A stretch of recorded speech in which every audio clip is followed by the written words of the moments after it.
With great power comes great responsibility. My content existed because I tried my very hardest to be an absolute and utter realist, especially with uncomfortable truths.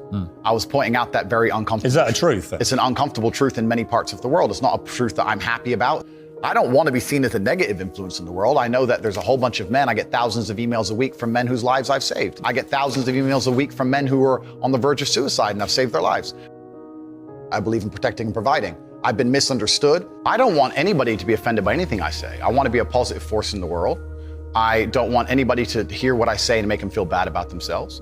I want all people to live righteous and good, whether they're male or female. I think righteous is living true to your heart and knowing that you're doing good by people, not snaking anybody, not lying to anybody. I know I live a very righteous life. The government is not capable of helping the poor.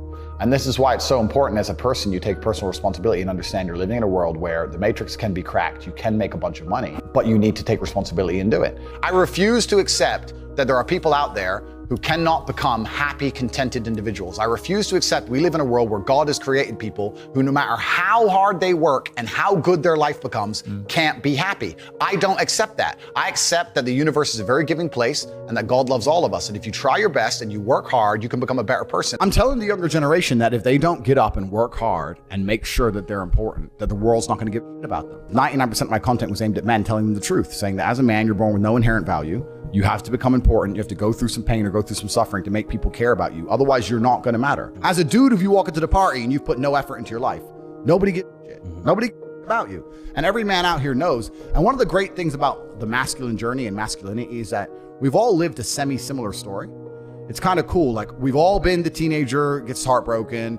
We've all been unimportant. We've all worked hard and then started to get some clout. And then we've all kind of lived the same kind of journey. So I say to everybody out there, yeah, if you don't follow that path and follow that journey and in one way or another get to the top, whether it's fighting, whether it's comedy, whether it's musician, whatever it is, if you're just going to stay somewhere near the bottom and then at the age of 44, email me saying I'm depressed, well, of course you're depressed. Loser. Yeah. But that was your choice because you have to build yourself as a man. And if you decide not to build yourself, then your life's going to suck. My main message is to resist the slave mind, to understand that every single thing you're being told has an agenda behind it or you wouldn't be told it otherwise, to examine every strongly held belief you have and try and identify where it comes from and why you have it. I sit and argue with people, I discuss things with people and they so fervently believe a point. And I say, why do you believe that so much? Like, do you have personal experience? No, but I saw the news. The news told you X and now you are desperate. You will sit here for hours arguing that point.